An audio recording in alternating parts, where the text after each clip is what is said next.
Bonjour à tous. Merci professeur Duranto, professeur Arroy pour l'invitation. Alors donc du coup je vais vous parler du monitorage de la perfusion rénale. Alors il y a peut-être un petit overlap avec le topo de Pierre Grégoire, mais on va essayer de passer assez simplement sur certaines diapos. Voici mes conflits d'intérêts qui ne sont pas en rapport avec le topo du jour spécifiquement.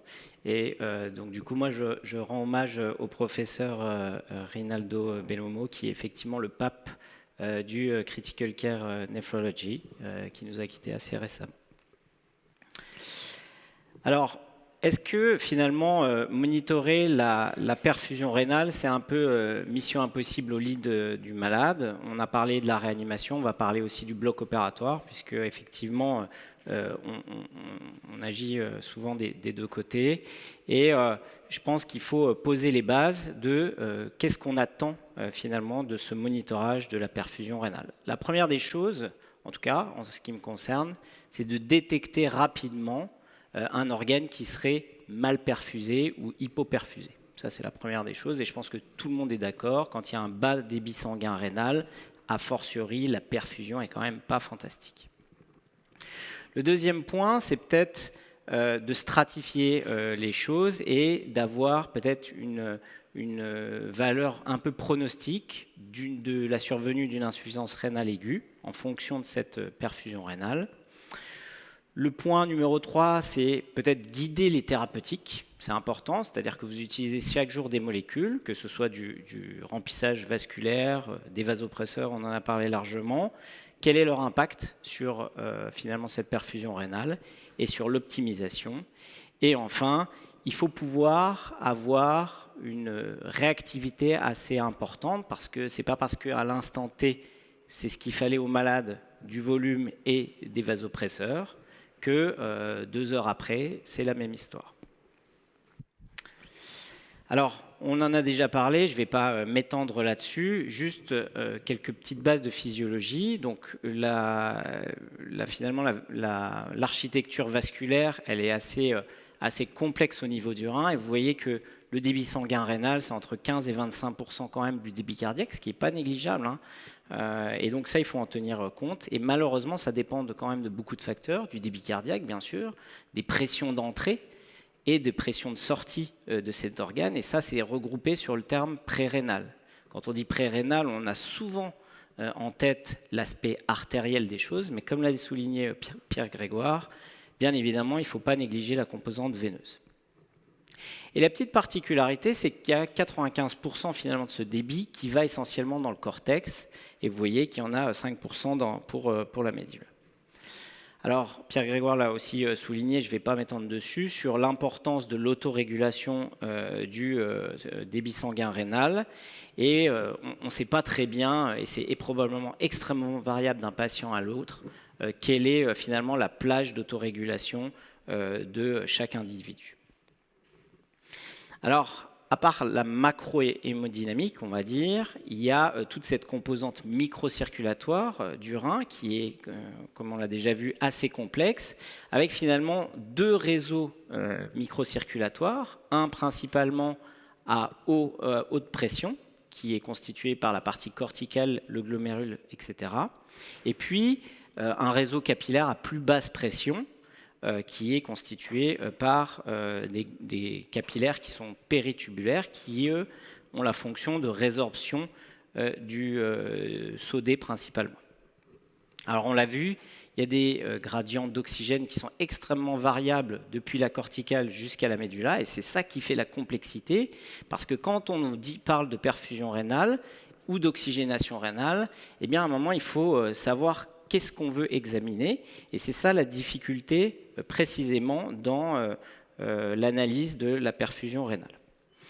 Alors, on sait qu'en plus, c'est complexifié par finalement le feedback tubuloglomérulaire, et ce qui consomme de façon la plus importante de l'oxygène dans le rein, et notamment dans la médula, c'est les pompes NAK, ATPase qui consomment énormément d'oxygène. Et c'est pour ça que cette partie-là est particulièrement hypoxique. Et du coup, la marge que vous avez de sécurité en termes d'hypoxie, elle est moins importante probablement que dans le cortex. Néanmoins, il faut quand même objectivement viser une cible. Alors comment on va analyser cette perfusion rénale? Alors je vais m'affranchir de tout ce qui est partie expérimentale parce qu'il y a énormément de choses et je n'ai pas le temps de m'étendre dessus, bien entendu. Et il y a des choses qui sont très très invasives qu'on a pu faire chez l'animal et vous vous doutez bien qu'on ne peut pas le faire chez l'humain. Et donc on va se concentrer sur ce qu'on a fait chez l'humain dans la partie clinique. Donc on va parler un petit peu de thermodilution dans la veine rénale, très brièvement des techniques IRM, beaucoup d'ultrasons, et puis, comme l'a dit également Pierre Grégoire, la NIRS et la pression partielle en oxygène dans l'urine. Je vous mets tout de suite en garde, et je spoil un peu la fin du topo, mais ce n'est pas parce qu'on a une bonne perfusion qu'on a une bonne fonction dans le rein. D'accord ? C'est un peu comme dans le cerveau, on peut effectivement être pas trop mal perfusé, mais être dysfonctionnant. Alors, qu'est-ce qui est finalement accessible pour nos malades, qui est facile à faire, reproductible au lit du patient? Et donc, les études commencent, c'est pas si ancien que ça, mais dans les années 90, où vous voyez que les premières études sur le monitorage du renal blood flow étaient faites par la montée d'un cathéter, un cathéter de thermodilution, un peu comme une Swan-Ganz finalement, dans la veine rénale. C'était placé sous scopie, et puis on injectait un soluté froid et on recueillait les différences de température. Donc on l'a fait chez des patients qui n'avaient pas de choc septique et des malades qui avaient des chocs septiques. Et on s'est aperçu assez rapidement qu'il y a un certain nombre de choses, en tout cas de croyances, qui commençaient à tomber, notamment sur l'hypoperfusion du rein au cours du choc septique. Et c'est comme ça qu'on s'est aperçu au tout début que les malades qui étaient en choc septique, ils n'avaient pas tous un bas débit sanguin rénal. Alors, on a réinventé la poudre 27 ans plus tard avec cette jolie étude publiée dans Anesthésiologie en 2017 qui s'intéresse à des malades de chirurgie cardiaque. Alors moi je fais de la chirurgie cardiaque, donc évidemment ça m'intéresse. Mais ce qui est particulièrement surprenant dans cette étude-là, en tout cas qui conceptuellement nous intéresse, c'est que vous avez donc la DO2 à gauche, là que vous voyez, elle est particulièrement bien optimisée avec la machine de CEC, donc ça il n'y a pas de problème. Mais par contre, vous voyez que de façon totalement indépendante évolue finalement le débit sanguin rénal. Et ça, c'est un peu un problème parce qu'on pense toujours qu'en augmentant le flot de la pompe, on perfuse mieux le rein. Et en fait, pas vraiment. Et ça, c'est assez bien illustré par cette étude-là. Et donc, ce qui est souligné dans cette étude, c'est qu'effectivement, la CEC, elle va modifier l'oxygénation rénale, probablement en créant des vasoconstrictions, alors où exactement en intra-rénal, probablement. C'est modifié également par l'hémodilution qui est assez massive, et puis tout ça, ça va être associé au relargage de marqueurs de lésions tubulaires.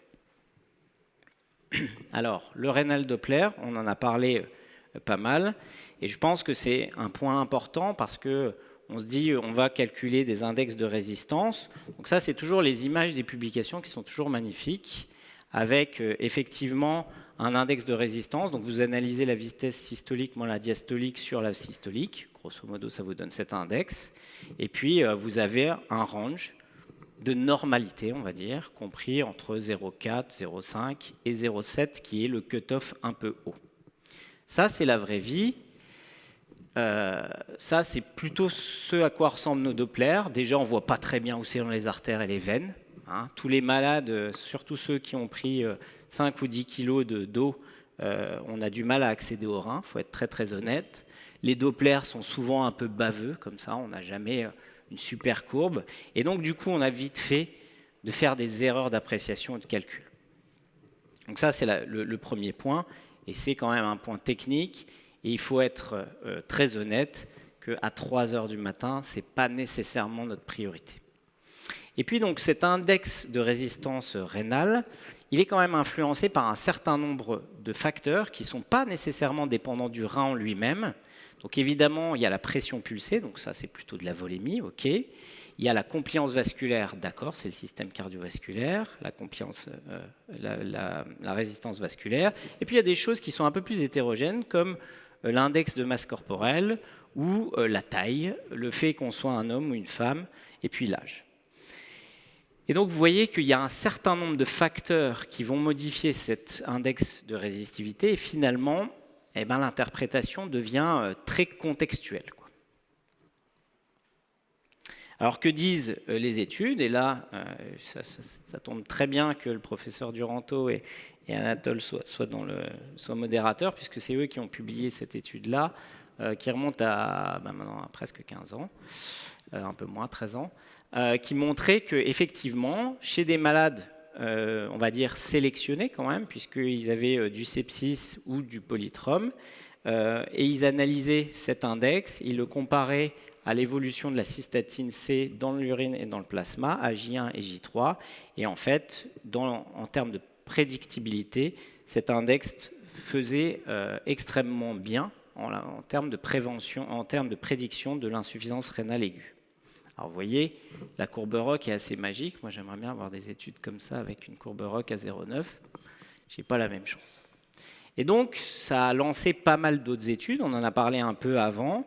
Et vous voyez que quand on prend des collectifs un peu plus larges, avec des malades beaucoup plus mixés, probablement plus hétérogènes, et tout de suite la puissance statistique diminue. Et finalement, on ne sait pas trop, avec un cut-off optimal peut-être à 0,7, 0,74, on a une sensibilité, une spécificité qui sont relativement médiocres. Donc il y a eu des études, enfin des reviews, des méta-analyses, etc. Et donc on en a conclu que probablement c'est intéressant, que ça peut être prédicteur de la réponse à long terme, enfin l'évolution à long terme de l'insuffisance rénale aiguë, mais c'est quand même très dépendant de beaucoup de choses. Alors un point toujours important sur l'échographie rénale, donc on en a parlé un petit peu sur l'analyse de la congestion veineuse. Ça c'est un score que maintenant beaucoup de gens commencent à connaître, qui est le VEXUS score, qui est le score de congestion. Et vous voyez que c'est l'association, finalement, on va regarder la veine cave inférieure, le tronc porte et les veines rénales, et on va grader comme ça la sévérité de la congestion. Évidemment, plus le flux veineux est démodulé, c'est-à-dire qu'il n'est plus continu, c'est-à-dire qu'il est pulsatile, plus la congestion est importante. Et ce qui est important, en tout cas dans ces études, et ça marche très bien en chirurgie cardiaque, c'est que quand vous avez un score élevé, c'est très corrélé à la survenue d'une insuffisance rénale aiguë, qui a un mode particulier, qui est souvent lié à une congestion veineuse. Et ça fait mieux en chirurgie cardiaque que juste la pression veineuse supérieure à 12, par exemple. Alors, une modalité particulière de l'échographie, c'est le CIUS, donc c'est pour Contrast Enhanced Ultrasound, et qui va finalement analyser la microcirculation du rein. Donc, comment ça marche? On va injecter un produit de contraste des microbules. On va les exciter avec une sonde d'ultrason classique. Donc, elles vont se mettre à vibrer. Là, vous avez macroscopiquement fois, je ne sais plus combien, mais l'évolution de la bulle sous ce champ d'ultrasons. Et donc, ça va vous produire une échographie de contraste du rein. D'accord ? Et une fois que vous avez obtenu ça, vous allez faire éclater ces bulles. Donc, c'est très facile puisque vous changez la puissance mécanique de l'ultrason que vous administrez. Et vous allez faire éclater ces bulles avec ce qu'on appelle un petit flash d'ultrason. Et elles vont disparaître. Et ensuite, évidemment, comme elles circulent toujours dans le compartiment sanguin, elles vont revenir. Et donc, on appelle ça replenishment. En français, ce n'est pas très heureux, mais grosso modo, elles reviennent remplir les vaisseaux. Et donc, on va pouvoir analyser, sous forme d'une courbe comme ça, la réapparition de ces microbules au niveau du cortex et de la médulle. Alors on peut en déduire tout un tas de variables, mais il y en a une en particulier qui est très intéressante, c'est le mean transit time, qui va estimer finalement le flot capillaire au sein du rein. Alors on peut définir des zones d'intérêt particuliers, notamment dans le cortex et la médulla, et vous voyez qu'on analyse automatiquement ces courbes-là. Alors, ce qui est très intéressant, c'est encore une fois que le CIUS, c'est probablement un bon outil pour prédire la survenue d'une insuffisance rénale aiguë, et c'est ce qui a été montré encore une fois par l'équipe de Jacques Duranto, que le mean transit time est très associé, en tout cas avec une très belle R sous la courbe, à la survenue d'une insuffisance rénale aiguë type KDIGO 2 ou 3, donc plutôt sévère. Alors, est-ce que finalement c'est sécure d'injecter des bulles comme ça à des patients? Oui, il y a eu des études de très larges cohortes avec 0 problème particulier, et surtout, ça n'est pas néphrotoxique. Alors ça, c'est le résumé un petit peu de tout ce qu'on peut faire en ultrason. Donc je ne vais pas redétailler tout ça, mais évidemment que l'ultrason, vous avez bien cette notion en tête, ça n'est pas quelque chose qui va être dynamique, mais c'est continu. Ça peut être dynamique, mais ça n'est pas continu, et donc se relever à 3 heures du matin pour faire la mesure, c'est toujours un peu contraignant. Un petit mot donc sur la NIRS. Donc comme l'a dit Pierre Grégoire, je crois qu'il faut être extrêmement réaliste là-dessus. Ça ne peut concerner que les enfants et même les nouveau-nés, dont la paroi est évidemment extrêmement fine pour que les ondes infrarouges pénètrent le tissu. Et donc on va définir finalement des aires sous la courbe en dessous d'une certaine valeur de NIRS. Et ça, c'est plutôt très associé également à la survenue, ou en tout cas à la prédiction de l'insuffisance rénale aiguë. Un mot sur l'IRM, parce que l'IRM, ça permet de faire énormément de choses sur le rein. Donc vous voyez, depuis l'analyse de la microstructure, de l'oxygénation, de la consommation d'oxygène, de la fonction en termes de réabsorption de sodium, etc. La vraie problématique pour nous, c'est que c'est absolument pas adapté à notre pratique de tous les jours. Déplacer un malade à l'IRM pour ça, c'est bien sûr pas réalisable en pratique quotidienne. Le dernier point, et j'en termine avec ça, c'est bien sûr la pression partielle en oxygène dans l'urine. Alors pourquoi c'est intéressant? Parce que quand on se base sur les modèles animaux, où on a planté des sondes à oxygène directement dans le rein de ces animaux et qu'on a fait par exemple des chocs septiques ou des choses comme ça, on s'est aperçu que c'était extrêmement bien corrélé la PO2 de l'urine à la PO2 de la médula, qui est extrêmement sensible. D'accord? Et donc vous avez ces évolutions là de diminution, en tout cas très parallèles, très corrélées entre la pression partielle dans la médula et la pression partielle dans l'urine. Et donc du coup ça a donné bien sûr des idées à certains de faire des études, notamment en chirurgie cardiaque. Ça c'est une étude assez récente qui a été publiée. Et vous voyez donc là dans ce tableau que les gens qui développent une insuffisance rénale aiguë après la chirurgie cardiaque sous CEC ont finalement eu une PO2 urinaire plus importante, moins importante que ceux qui vont ne pas développer d'insuffisance rénale aiguë. Donc c'est très important probablement de la monitorer. L'avantage c'est que c'est un chiffre qui s'affiche, pour nous c'est un chiffre de plus, mais en tout cas ça a le mérite d'être continu, et que quand on adapte une thérapeutique, on peut assez vite voir finalement le rendu. Ce qui est très étonnant dans ces études-là, c'est que finalement, vous avez initialement, donc vous avez les petits points bleus PER, CEC, vous voyez les patients qui ne vont pas développer d'insuffisance rénale aiguë, ils ont une PO2 urinaire qui est assez élevée, versus ceux qui vont développer une insuffisance rénale aiguë. Et puis au cours du temps, dans les jours post-opératoires, c'est l'inverse qui se passe. Donc il y a aussi une notion de temporalité qui n'est pas si facile que ça à comprendre, et il y a probablement encore quelques travaux à faire. Donc je crois que monitorer la perfusion rénale et pour le management de l'insuffisance rénale se résume un petit peu à ça. C'est très basique, mais ça a le mérite d'exister. Bas débit cardiaque, probablement des inotropes. Basse pression de perfusion, probablement vasopresseur. Trop de pression veineuse centrale, il faut enlever du fluide, ou il faut aider le cœur. Voilà. Et puis, pour tout ce qui est microcirculation, pour le moment, on ne sait pas très bien quoi faire.